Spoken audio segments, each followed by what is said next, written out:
The most pain I have associated with the fibroid is when I consume a lot of caffeine, dairy, red meat, and alcohol. Now, if I do all those things at once, the pain that I have from the fibroid is really intense.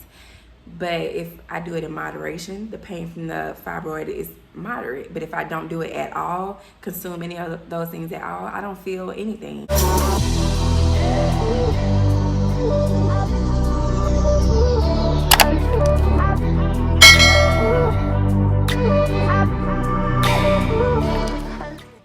Okay, y'all. So I've been getting a lot of questions about my fibroid. That video, I think, has over like 1,000 views right now, but I've been getting like a lot of comments, and I can't remember if I made that video almost a year ago. I don't even know if it's been a year or just a lot of months have passed by, but it seemed like it's been a while since I made the video. So I'm just gonna update you guys on that video because I've been getting a lot of questions. So let's get started. So I found out I had a fibroid of March of 2018 when I found out that I was pregnant after 2 miscarriages. I experienced like a lot of pain with the fibroid. It like greatly affected my pregnancy, like big time. Pregnancy is already just like an experience in itself, but it seems like the fibroid just kind of made all the pregnancy symptoms kind of like 10 times worse. I have no idea like what that interaction, I don't know, but I can honestly say that the first time I was pregnant with no fibroid, I was drowsy during my first trimester. I wasn't really nauseous like at all. I still had some energy to do things. I would get spurts here and there, but with my not my second pregnancy, it was really my 4th because of the 2 miscarriages. But the next time I found that I was pregnant, when I discovered about the fibroid, this time around, like, I was sluggish all the time. I had no energy to do nothing. Absolutely no sex drive whatsoever. Spotting during the first trimester, I think a little bit during the second trimester too. And if I'm not mistaken, the symptoms kind of eased up the second trimester, but the first trimester was the worst. The pain, if you've had a kid before, you know, like the contraction pain, what that feels like. I would say the fibroid pain is more like a dull pain. It's dull, but it's a throbbing pain just in one spot. It doesn't move about, but it was just kind of like in one area, in like the pelvic area, and it was just, I mean, it was intense. All I know is like I was in pain every single day, and it affected work. It affected just day-to-day living. Just like when I say I had no energy to do anything, like as far as cooking, cleaning, tending to my toddler, it was just rough. It was really, really, really rough. I did have complications with the fibroid towards the end of the pregnancy, like when it was time for me to have him. I did end up having to have a C-section again because of the fibroid. I think we got down to like 6 or 7 centimeters, and I stopped dilating, and according to the doctors, his heart rate dropped, so that was the cause for having an emergency C-section, even though I didn't want to have one. I don't know, when you hear your child's heart rate drop, so they're not breathing or this and that, it's just like whatever, go ahead. So I didn't try to stop them from doing the C-section. I mean, it's not like I hadn't had one before. So after that was over, I didn't feel any more pains from the fibroid. Let's just kind of fast forward, you know, because I just don't want to tell that story all over again, because that video will be linked in the description box, but I don't want to tell that story all over again. I just kind of want to give you an update on where I am now. I still have a fibroid, but it doesn't affect me like it did when I was pregnant. I have a lot of energy. Really what determines my energy is my diet. I've noticed that as well. The most pain I have associated with the fibroid is when I consume a lot of caffeine, dairy, red meat, and alcohol. Now, if I do all those things at once, the pain that I have from the fibroid is really intense. But if I do it in moderation, the pain from the fibroid is moderate. But if I don't do it at all, consume any of those things at all, I don't feel anything. So lately, I've cut back on dairy, and I love cheese. And, you know, since I've cut back on that, and the vegan alternatives and options are really good anyway, so I don't feel like I'm missing out on nothing. Caffeine, I'm not really a big coffee drinker, soda drinker, not really heavy on the teas, and I pretty much drink decaffeinated green tea. I have Starbucks occasionally, but it's not an all the time thing. I don't drink coffee every day. But what I do notice is now that I don't consume those things, I don't feel any pain with the fibroid like consistently. Like I was just telling Deuce, like I don't know how many weeks, if it was 2 weeks or so, but I was like, man, I haven't been feeling any pain from this fibroid. But I also noticed that I haven't been consuming no caffeine, dairy products, meat. I think I just well, I know now that I've just given up meat and alcohol. I don't drink alcohol. And I notice when I do consume those things, how much the fibroid, how much I can feel the pain in my stomach. But when I don't, so I don't know if that has anything to do with, you know, that. But I wanted to tell you guys that I noticed when I have pain and when I don't. And Tylenol, ibuprofen, that does not work. Like with pain, I would have to have the medicine given to me, prescribed by the doctor at the hospital, which is the naproxen. That knocks the pain out, you know. And but I haven't had to take that pill, and I don't know how long. Like it's been a while since I've had to take naproxen, and that's like 500 milligrams. I haven't had to take one of those to knock out the fibroid pain because I haven't been consuming any of those things. So as far as my energy, I've been really energetic. As far as my mood, you know, I'm a moody person anyway, but from the fibroid, the hormones and all that type of stuff, like it's not really affecting me. But I know if I was to consume caffeine, dairy, red meat, alcohol, then this probably would be a different story. But I've been feeling good. I know that I don't want to have surgery because I don't know if I'm done having kids. And even if I was done having kids, I don't want to have surgery. I would do anything, even if that means giving up stuff that I like, opposed to having surgery. It's not affecting my period. It still lasts 5 days. It's not making me bleed more. It's not intensifying my cramps when I have my period. Like, I haven't even been like cramping really bad when I have my periods. Like, it's not affecting in any way, but it's also my diet has changed. But I do know that the fibroid affects my weight, or I will say it affected my weight, because when I was like, I'm still on my weight loss journey, but I noticed that like with the fibroid, before I realized and put what am I trying to say? When you connect something together, when I realized that caffeine, dairy, and all that stuff connected to the fibroid or something, I can't think of the word I'm trying to say, but I noticed that now when I step on the scale, the number is going down because I've cut those things out. I feel like in some weird way, the fibroid grows off those things. I know they say like it's the hormones and birth control, it's the hormones and meat and dairy products that contribute to the growth of the fibroid. And now that I haven't been consuming those things, the pudge in my stomach where the fibroid is located is not, I don't know what I'm trying to say, but it's not, my stomach isn't as, well, my stomach ain't sticking out like it was. I can tell that I'm not as bloated. That's what I'll just say. I'm not as bloated as before.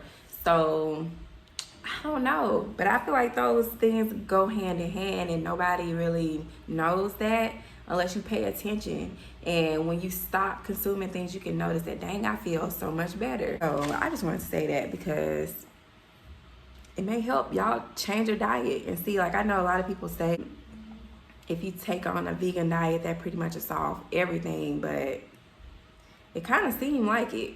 And I'm not all the way vegan, so I'm not even gonna act like some days I don't have a granola bar, like the chewy granola bars that have like chocolate, you know, and things that have milk products in it. I'm not gonna say that I don't eat an occasional Cheez-It, you know, so I'm not gonna lie. But I consume more good stuff than I do bad, but I still give in to a hot Cheeto here and there, or have my cookies and cream ice cream, you know, here and there. But just overall, I don't feel like I did when I made that video. The last time I made that video about the fibroid, I don't feel the same way. It's completely different. So as far as like relief, I think I pretty much said that. The things that I've noticed that have helped, but I'll just hit on it again. Obviously, you can go to the doctor and get medication, but I'm not really a big pill taker. But I would, if it got that bad to where I felt like I had to go to the doctor because of the pain, then I would go. And naproxen seems to be the only thing that works. V-Steam, I tried that twice, and both times I tried it. The first time I tried the V-Steam, it was probably about 3 to 4 days before my period came, and I said I had no cramps.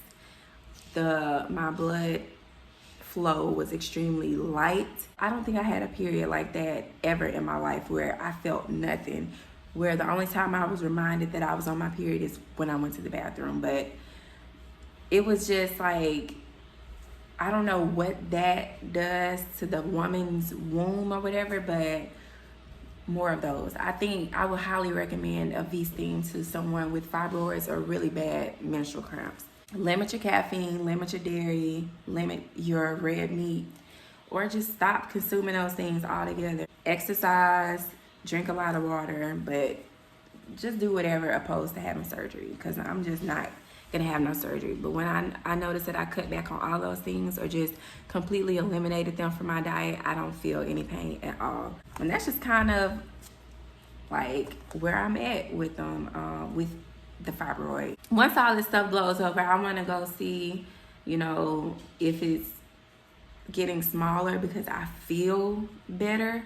I just want to kind of take a look and get the measurements of it and make sure that it's still just 1, if it's even there, because some days it's like I don't feel like it's nothing there.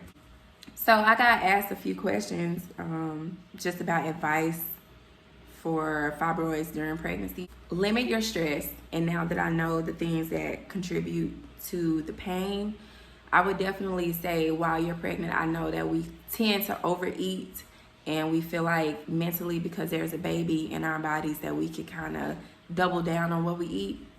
I would say, you know, eat what you want, but when it comes to the dairy and the caffeine, I would say eat in moderation. So that's my biggest thing as far as diet.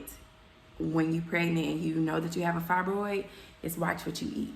For those of you who have had miscarriages, or, you know, it's been some people that have commented under my video who, you know, have miscarried at like 17, 20 weeks or something like that, and because of the fibroid.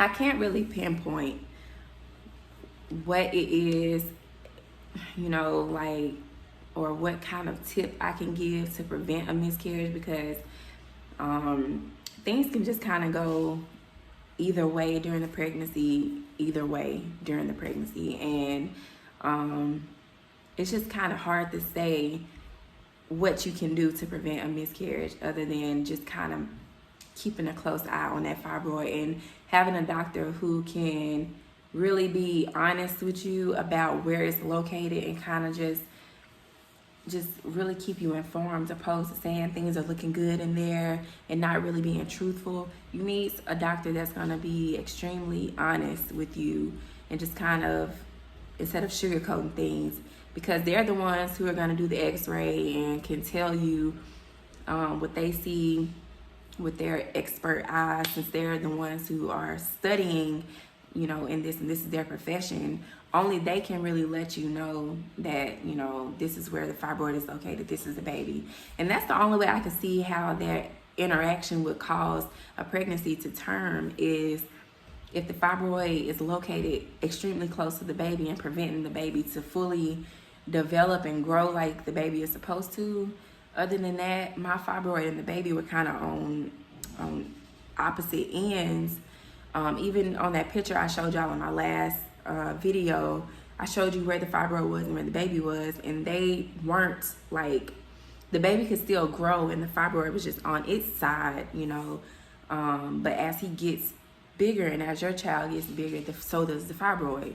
And, you know, that could be a reason, but you just have to have your doctor just be real with you and just kind of let you know from the beginning, and just let you know the risk up front. If you decide to continue with your pregnancy, you know, this is what could possibly happen, but don't let them tell you to, hey, end your pregnancy as soon as you find out because you have a fibroid. I definitely wouldn't listen to that, because had I listened, you know, my baby will be 2 in November this year. So you have to just be mindful of the advice you take from doctors just because they feel like they're right.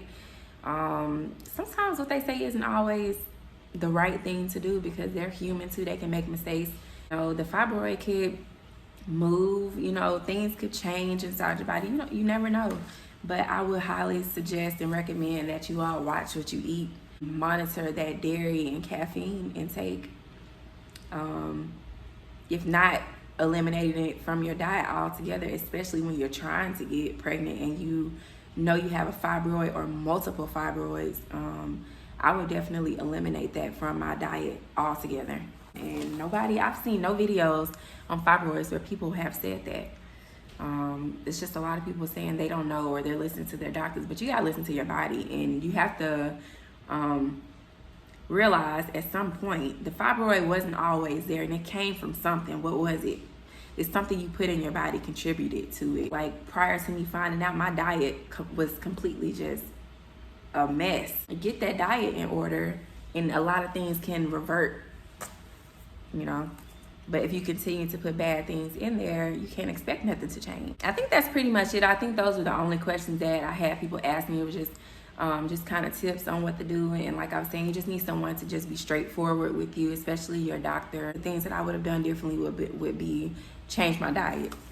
Now that I know better, that is pretty much it. But if I still didn't answer something that you want to know, definitely drop a comment down below and I will answer. So change your diet, ladies. Eliminate dairy and caffeine, and do it at least for a week and see how you feel after. Matter of fact, not a week, do 2 weeks and see how you feel after. And then push that 2 weeks to 3 weeks, and then to a month. And then after 4 weeks, you'll probably just realize, hey, it's not, I feel better, you know, if you notice a change. But I would start there. Start with your diet first, and then maybe you'll get some good luck as far as like trying to get pregnant or just feeling better overall with the fibroid, because I'm not having surgery. Definitely not having surgery. I'll let you guys know as soon as I get an update as far as like the size of the fibroid and things like that. But I'm really feeling much better, if you can't tell from the last video. But yeah, y'all have a good day. If you have any questions, please drop them below. Follow me on Instagram at MCZ. All of my social links will be down below. And if you have any questions, don't be afraid to ask. Definitely ask me and I will answer.